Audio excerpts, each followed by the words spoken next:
So I got a call from my buddy Tim at MT Guitars, and he goes, "Hey, I've got this $50 Squier that I bought from Japan. I've set it up with a Jezcal fret wire, done a full plec on it, and left everything else as is. Do you want to try it against your 1977 Strat that's also had the same plec setup?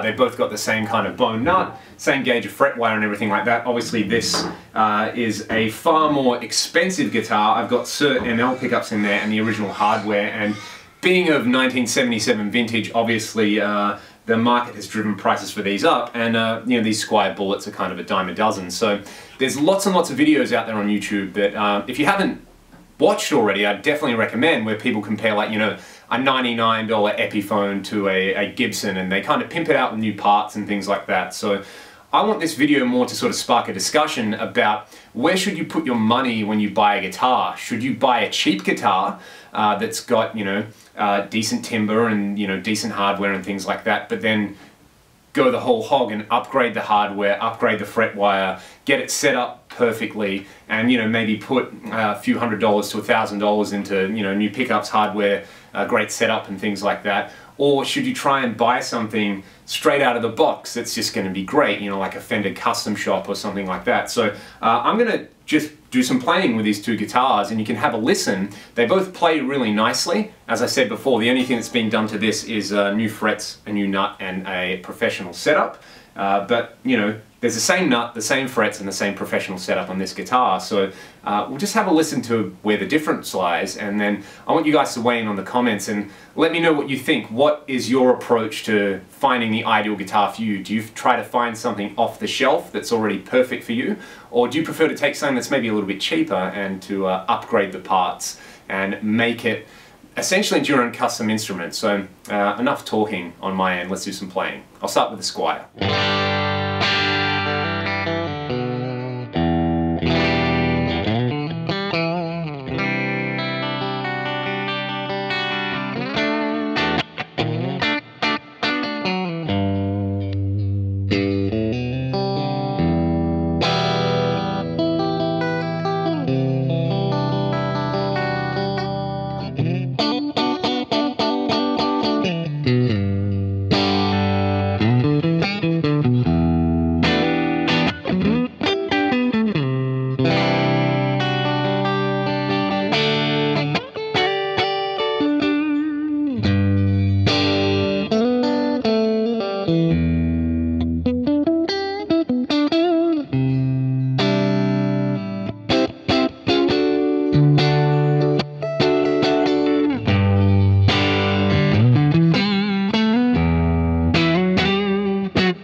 Now keep in mind that we are listening through YouTube, we're listening through heaps of audio compression over the internet, you're streaming this and all those kind of things, but hopefully that sort of at least makes you ask the question, like, what actually makes a guitar sound good?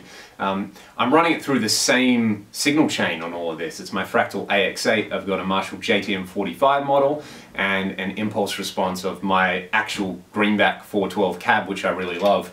Going into Pro Tools, no post-processing, so for me that's a fairly sort of controlled test to see how the two guitars differ.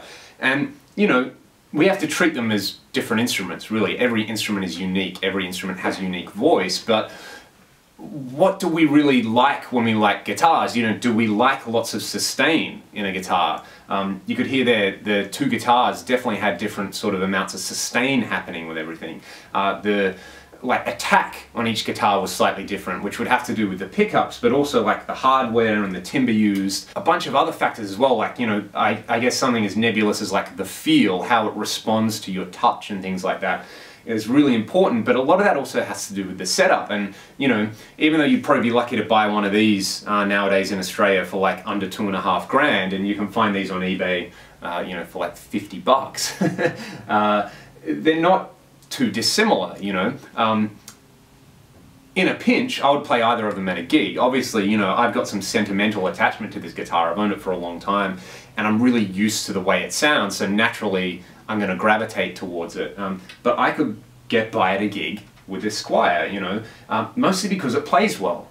You know, for me, if a guitar plays well and it sounds decent, I can manipulate the sound downstream, you know, with either my amp and my pedals or my AX8, or do it in post, or use plugins and things like that. But none of that's important if when I'm playing it, it's uninspiring to play, if I'm fretting out, if I'm hitting bum notes, if it's just uncomfortable, you know, if the frets aren't even and all that kind of thing. So yeah, anyway, my point is, you know, no matter what sort of level of guitar you're playing, you can put the best hardware and the best timbre into it. If you don't set it up, it's going to be uninspiring to play, and you're simply not going to want to pick it up. So for me, I would probably divert the money into, you know, a less expensive instrument, say, and getting it set up really well. And, you know, these days the Epiphones and sort of the higher end Squiers, you know, it doesn't have to be a $50 guitar. This isn't the greatest guitar that I've ever played, but it is pretty good. I could get by at a gig, as I said, but, you know, are you going to spend 10 grand on like a Fender master built kind of thing? Or are you going to maybe spend $1,000 on just, you know, a Mexican Strat or something like that, but get a really great setup done on it and maybe change the parts and customize it? So that would definitely be my approach, because I, you know, gig for a living, and I need guitars that are going to stay in tune and, you know, not break when I use them, but I also have to be able to throw them around. So having a sort of precious instrument out on the road is no good for me, but having something that just plays well and sounds good and is consistent from night to night is really what I'm looking for in a guitar. I want something that's just slightly above average, really, at the end of the day. But that's my thoughts. Why don't you leave a comment and let me know what you thought about these two guitars, and given a set budget, where would you spend the money? Would you try to get a guitar that's great out of the box, or would you get something that's maybe, you know, needs a little bit of love and get it set up professionally and dialed into your specifications? Thanks so much for watching the video. As always, if you enjoyed it, please hit the subscribe button and check out my other clips. I'll see you guys around.